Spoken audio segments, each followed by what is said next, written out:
Yol yiğitler yolu, geri kalsın ahmaklar. Sanmasınlar ki saklar onları karanlıklar.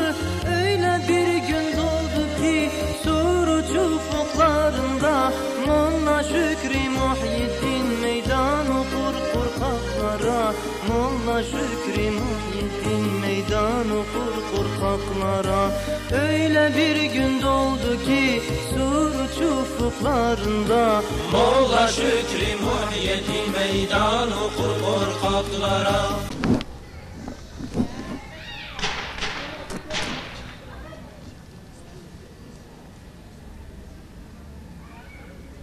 Şehitten bahsedeceğim. Allah'ın izniyle Allah inşallah onun şehadetine bizi de nail eylesin. Cenab-ı Allah onun gittiği yoldan ve ruhunu teslim eden bizi de onun yolundan gitmeyi inşallah nasip eylesin cümlemize. Şehit gerçekten cesur, yani o cesaretini imanından almış bir insandı. Allah ondan razı olsun. Yani hiçbir şeyden çekilmezdi. Gerçek alimdi. Gerçek peygamberlerin varisiydi. Çünkü Cenab-ı Allah hadis Resulullah da aleyhissalatü vesselam diyor ki el ulema verasetul enbiya. Alimler peygamberlerin varisleridir. İnan et ki ben de diyorum ki gerçek bir varisti. Peygamberin gerçek bir varisiydi peygamberlerin. Bütün peygamberlerin varisiydi inşallah. Öyle şey yapıyoruz.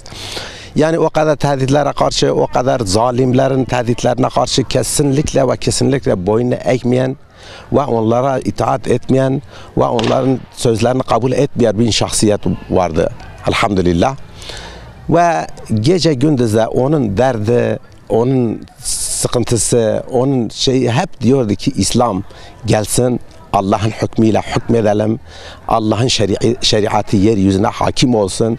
Değil ki bizim ülkede, bütün yeryüzünde diyordu ya Rabbi senin şeriatı garran bütün yeryüzünde hakim kılmanı istiyorum. Ve o yoldan da yürüdü. Talebeler vardı, Allah razı olsun.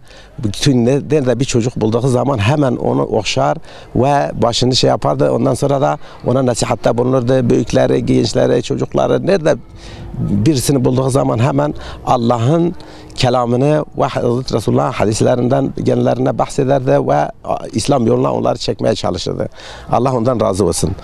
Şehit Molla Muhyiddin zaten askerden geldikten sonra Şehit Molla Şükrü ile beraber bir hayat sürdürmeye çalıştılar ve ondan da ayrılmadı. Ama cesaretiyle, ferasetiyle çok güzel bir şahsiyetti Molla Muhyiddin. O da çocukları, talebeleri seven, sayan, onları şey yapan, Kur'an dersini veren bir insandı. Ve hiçbir zaman mürtetlerden, kafirlerden, zalimlerden korkmuyordu. Ne kadar onu da tehdit ettiler, Molla Şükrü de tehdit ettiler. Onlar hiç ona aldırış etmediler ikisi de. Allah ona. Onun için de zaten diyorlardı bununla gezme, Şehit Molla Şükrü'yle gezme. O diyordu Şehit Molla Şükrü'ye gelecek olan bana da gelsin. Hiç yani o ölümü falan düşünmüyordu. Ve bülbül gibi bir sesi vardı. Allah ondan razı olsun.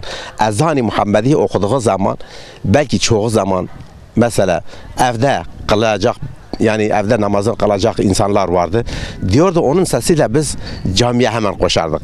Veya abdestimiz yoksa bile hemen o ses yani geldiği zaman biz kalkıp abdest alıp camiye koşardık onun sesiyle. Çünkü bülbül gibi bir sesi var. Bir Kur'an-ı Kerim'i okurdu. Subhanallah. Subhanallah bir sesi vardı. İnsan aşık olurdu o sese.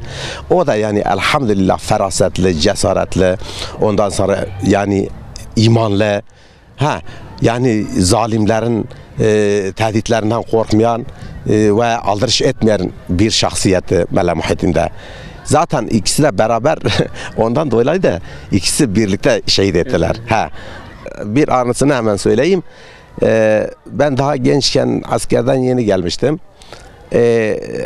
Babam bizi ayırdı. Ben de dedim Molla Şükrü dedim ben sizin hayatınızda 2 odamı kendim yapayım. Ya kira vermeyeyim ondan sonra biz beraber oturalım. Dedi tamam. Hemen 2 odamızı orada yaptık. Aramızda bir sur çektik. Biliyor musun? Onun tabi bize daima nasihatte bunu. Allah ondan razı olsun. Şöyle dedi. Sabah namazına bilhassa sabah namazına o erken kalkar. Saat 3'te 3.30'da artık neyse seherdə kalkardı. teheccüd abdestini alır, namazını kılar, teheccüd namazını kılar, ondan sonra okurdu. Kur'an-ı Kerim okurdu, kitap okurdu. Ezan okunacağı zaman gelip benim kapımı çalardı. Diyordu Halilciğim kalk. Nereye? Camiye gidelim. Sabah ezan okunacak, biz camiye gidip namaz kılalım diyordu. Tabii bazen kalkıp gidiyordum beraber, bazen de diyordum ya Meleşik diyordum sen zaten vazifelisin, görevlisin, ben niye uykumu şey yapıyorsun? Diyordu kalk yavrum, diyordu bu ömür erken bitecektir. Bir gözünü aç kapa bir bakarsın ki ömrünüz de bitti. Ondan dolayı kalk. Allah yolunda ne kadar hayatımızı sürdürürsek o kadar biz karlı çıkacağız inşallah. Allah ondan razı olsun. Yani tabii çok anılarımız vardı. Ben ondan hiç ayrılmazdım. Bu köye babam gelirdik. Ondan sonra burada sohbetler yapardı bize. İlahiler, kasideler. Ondan sonra defler çalardı, el defe çalardı bize. Bazı gün vardı ki sabaha kadar da ilahi söylerdi. Maşallah bitmezdi. Sohbet ederdi bitmezdi. Yüzü maşallah böyle kıpkırmızı olup öyle bir nur ilahi üzerine çöküp söylerdi sabaha kadar. Hatta sabah namazından sonra yine söylerdi kuşluk namazı ne kadar. Bize yani o kadar şeyler vardı, anlar. Vallahi benim söylemek istediğim, ben de diyorum ya Rabbi bizi de o şehitlerin yolda ayırma. Biz de o yoldan gidelim. Cenab-ı Allah onların verdiği mertebeyi de bize de versin. Biz de istiyoruz. Yalnız Allah'ın hükmün hakim olunması için, Kur'an-ı Kerim'in yeryüzünde hakim oluşu için Allah bizi o yoldan da inşallah şehit etsin. Son nefesime kelime-i şehadet bize nasip eylesin ve biz eşhedü en la ilahe illallah deyip biz öldükten sonra Cenab-ı Allah merhametiyle bize muamele eylesin. Kabrimizde münker nekirin sualını bize kolaylaştırsın. Ondan sonra mahşer gününde defterimizi sağ elimizden ve önümüzden versin. Solumuzdan, arkamızdan vermesin. Bizi Hz. Resulullah Aleyhisselatü Vesselam'ın sancağının altına koysun. Hz. Peygamber Efendimizin eliyle de Kevser suyundan bize içirmeyi nasip eylesin. Ve bizi Arş-ı A'lanın gölgelerinde nasip eylesin. Ve Cenab-ı Allah bizi cennet ve cemalına müjdelesin ve cennet cemalıyla bizi inşallah muamele eylesin. Şehit olduktan sonra tabi halk üzerinde yani ne diyeyim sanki kıyamet kopuldu. O kadar insanlar onun şehadetiyle çok etkilendiler. Çok yani bir etki üzerinde bıraktı. Nasıl oluyor da yani bu alimler şehit oluyor? Ne yapmışlardı yani bunlar? Hatta çarşıda birisine demiş ki ya onları şehit etmişler. Biz gidelim cenazesinin defnine gidelim. Ya o da demiş ki ya biz gidersek bizi de öldürürler. Hatta o adam onun yüzüne tükürmüş. Sen ölmemişsin yani senden ne beklenecek demiş. Sen ölmemişsen sen ne olmuşsun yani? Sen ölsen bundan daha iyidir ya. Adam 2-3 kişiyle beraber tabi cenazesine geliyorlar. Halk üzerinde çok bir şey bıraktılar, etki bıraktılar. Halk üzerinde. Halk çok mütessir oldu. Ondan sonra mahzun oldu. Evet bir korku vardı o zaman.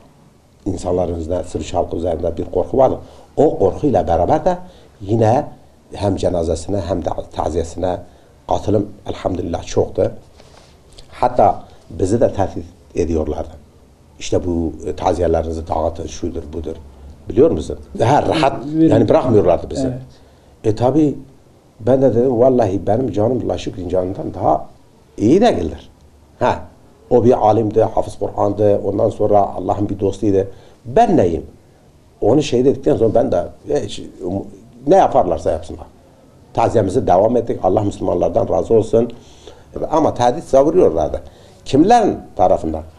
Akrabalarımızın tarafından. Onlara söylüyor, onlar gelip bize söylüyorlar. Biliyor musun? Evet. O tehditleri bize onlar söylüyor. Ondan dolayı biz taziyemizde yaptık. Diyorlar da biz bombayı atacağız taziye evine. Biz şöyle yapacağız, böyle yapacağız. Hiçbir şey de olmadı. Elhamdülillah. Şimdi ortadadır, her şey ortadadır. Diyor ben Kürt halkının savunucusuyum değil mi? Kürt halkının savunucusu nerede bunlar güçlüyse orada o halka daha zarar veriyorlar, ziyan veriyorlar ve onları eziyet ettiriyorlar.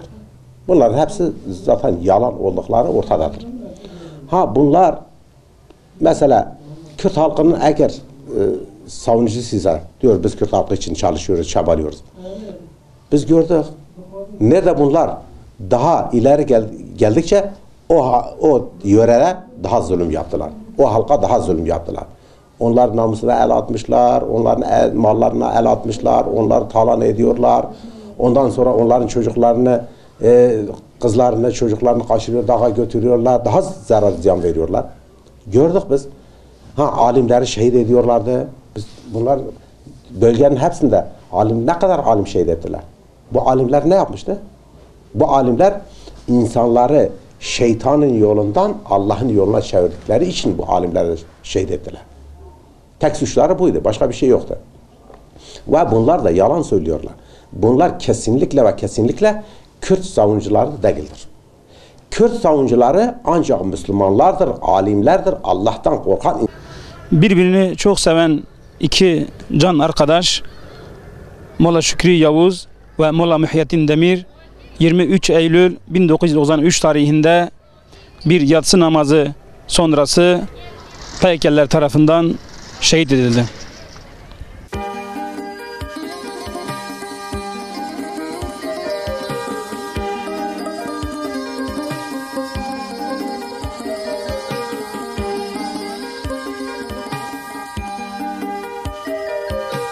Bahar geldi Suruca, açtı kandan gülleri. Gecenin karanlığına ışık tuttu kanları. Yola çıktı Suruç'tan şehitler kervanı. Molla Şükrü Muhyiddin davanın kurbanları. Molla Şükrü Muhyiddin davanın kurbanları. Yola çıktı Suruç'tan şehitlerin kervanı. Molla Şükrü Muhyiddin davanın kurbanları.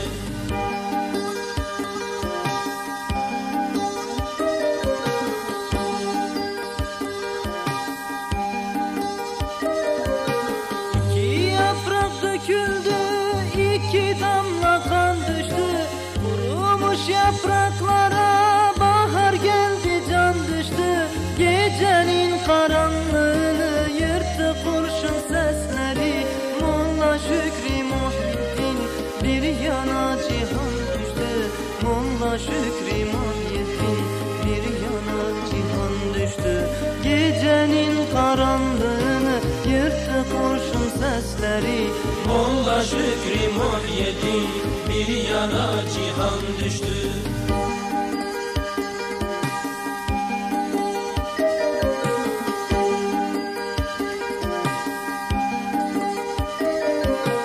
Suruç topraklarında kan düşünce gül açtı. Dökülen her damla kan karanlığa nur saçtı. Yola çıktı Suruç'tan şehitlerin kervanı. Molla Şükrü Muhyiddin şehadete ulaştı. Molla Şükrü Muhyiddin şehadete ulaştı. Yola çıktı Suruç'tan şehitlerin kervanı. Molla Şükrü Muhyiddin şehadete ulaştı.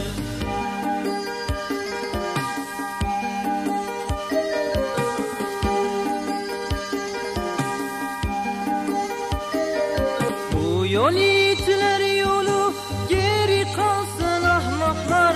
Sanmasınlar ki saklar onları karanlıklar. Öyle bir gün doğdu ki Suruç ufuklarında. Molla Şükrü Muhyiddin meydan okur korkaklara. Molla Şükrü Muhyiddin meydan okur korkaklara. Öyle bir gün doğdu ki Suruç ufuklarında. Molla Şükrü Muhyiddin meydan okur korkaklara.